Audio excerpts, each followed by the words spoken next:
देहिनोऽस्मिन्यथा देहे कौमार्यौ यौवनैर्जरा तथा देहान्तरप्राप्तिर्धीरस्तत्र न मुह्यति। जैसे जीवात्मा की इस देह में कुमार, युवा और वृद्ध अवस्था होती है, वैसे ही अन्य अन्य शरीरों की प्राप्ति में धीर पुरुष मोहित नहीं होता है। कभी आप बालक थे, शनै शनै युवा हुए, तब आप मर तो नहीं गए, पुनः वृद्ध हुए। पुरुष एक ही है, उसी प्रकार लेश मात्र भी दरार नए देह की प्राप्ति पर नहीं पड़ती। कलेवर का यह परिवर्तन तब तक चलेगा जब तक परिवर्तन से परे की वस्तु नहीं मिल जाती। मात्रा स्पर्शास्तु कौन्तेय शीतोष्ण सुख दुःखदाः आगमापायिनो नित्यास्तांस्तितिक्षस्व भारत। हे कुंती पुत्र, सुख, दुख, सर्दी और गर्मी को देने वाले इंद्रियों और विषयों के संयोग तो अनित्य है, क्षणभंगुर है। अतः भरतवर्षी अर्जुन, तू इनका त्याग कर। अर्जुन इंद्रिय और विषय के संयोग जन्य सुख का स्मरण करके ही विकल था। कुल धर्म, कुल गुरुओं की पूज्यता इत्यादि इंद्रियों के लगाव के अंतर्गत है। ये क्षणिक है, झूठे है, नाशवान है। विषयों का संयोग न सदैव मिलेगा और न सदैव इंद्रियों में क्षमता ही रहेगी। अतः अर्जुन, तू इनका त्याग कर, सहन कर। क्यों? क्या हिमालय की लड़ाई थी जो अर्जुन सर्दी सहन करता, अथवा क्या यह रेगिस्तान की लड़ाई है जहां अर्जुन गर्मी सहन करे? कुरुक्षेत्र, जैसा कि लोग बाहर बताते हैं, समशीतोष्ण स्थली है। कुल 18 दिन तो लड़ाई हुई, इतने में कहाँ जाड़ा गर्मी बीत गया। वस्तुतः सर्दी गर्मी, दुख सुख, मान अपमान को सहन करना एक योगी पर निर्भर करता है। यह हृदय देश की लड़ाई का चित्रण है। बाहर युद्ध के लिए गीता नहीं कहती।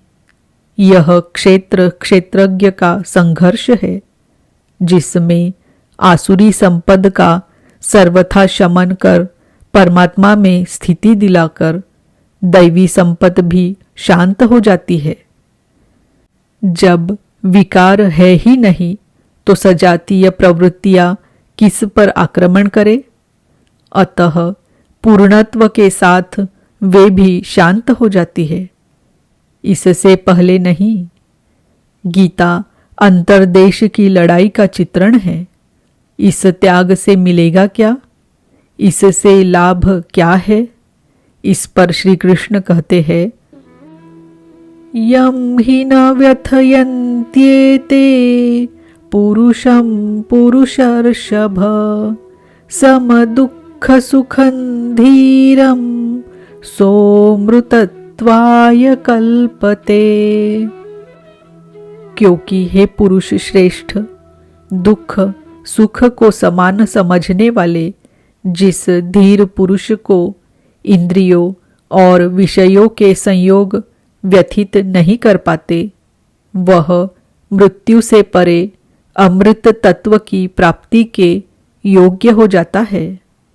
यहाँ श्री कृष्ण ने एक उपलब्धि अमृत की चर्चा की।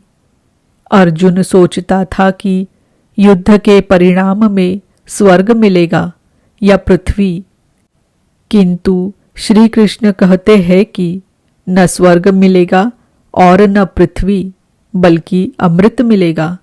अमृत क्या है? नासतो विद्यते भावो ना भावो विद्यते सतः उभयोरपि दृष्टोऽन्तस्त्वनयोस्तत्त्वदर्शिभिः। अर्जुन, असत वस्तु का अस्तित्व नहीं है, वह है ही नहीं, उसे रोका नहीं जा सकता, और सत्य का तीनों काल में अभाव नहीं है, उसे मिटाया नहीं जा सकता। अर्जुन ने पूछा, क्या भगवान होने के नाते आप कहते हैं? श्री कृष्ण ने बताया, मैं तो कहता ही हूं। इन दोनों का यह अंतर हमारे साथ साथ तत्वदर्शियों द्वारा भी देखा गया है। श्री कृष्ण ने वही सत्य दोहराया जो तत्वदर्शियों ने कभी देख लिया था। श्री कृष्ण भी एक तत्वदर्शी महापुरुष थे। परम तत्व परमात्मा का प्रत्यक्ष दर्शन करके उसमें स्थिति वाले तत्वदर्शी कहलाते हैं।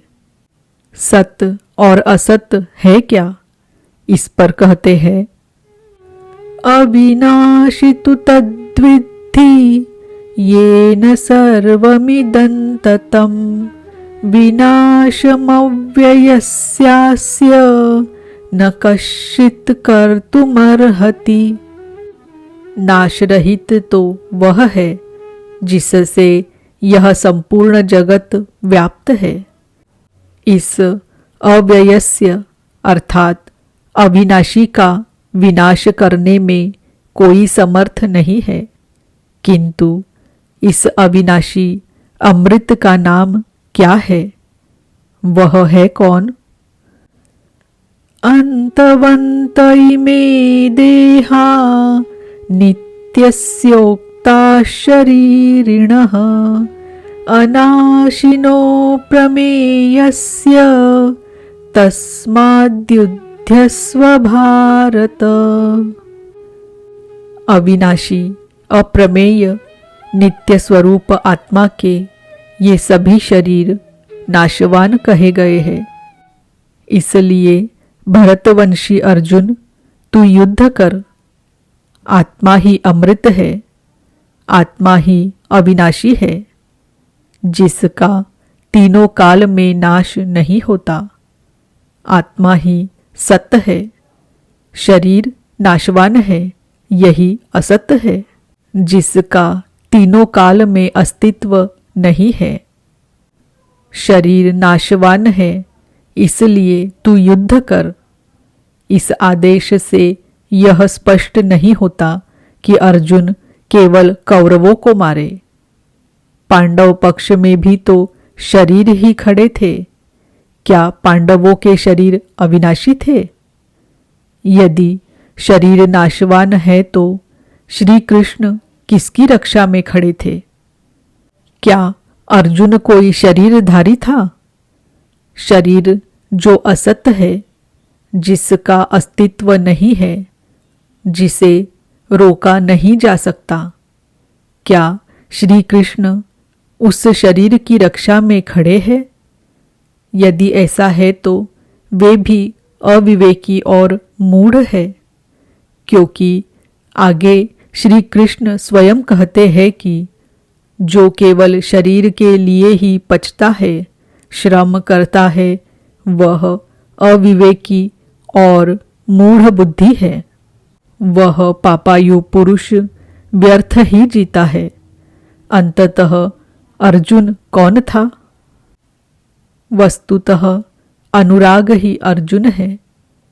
अनुरागी के लिए इष्ट सदैव रथी बनकर साथ में रहते हैं, सखा की भांति उसका मार्गदर्शन करते हैं।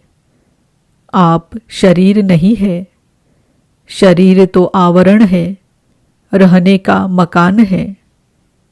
उसमें रहने वाला अनुराग पूरित आत्मा है। भौतिक युद्ध मारने काटने से शरीरों का अंत नहीं होता। यह शरीर छूटेगा तो आत्मा दूसरा शरीर धारण कर लेगा। इसी संदर्भ में श्री कृष्ण कह चुके हैं कि जिस प्रकार बाल्यकाल से युवा या वृद्धावस्था आती है, उसी प्रकार देहांतर की प्राप्ति होती है। शरीर काटेंगे तो जीवात्मा नया वस्त्र बदल लेगा। शरीर संस्कारों के आश्रित है और संस्कार मन पर आधारित है। मन एव मनुष्याणाम कारणम बंध मोक्षयोः, अर्थात मन का सर्वथा निरोध होना, अचल स्थिर ठहरना और अंतिम संस्कार का विलय एक ही क्रिया है। संस्कारों की सतह का टूट जाना ही शरीरों का अंत है। इसे तोड़ने के लिए आपको आराधना करनी होगी, जिसे श्री कृष्ण ने कर्म या निष्काम कर्म योग की संज्ञा दी है। श्री कृष्ण ने स्थान स्थान पर अर्जुन को युद्ध की प्रेरणा दी, किंतु एक भी श्लोक ऐसा नहीं है जो भौतिक युद्ध या मारकाट का समर्थन करता हो।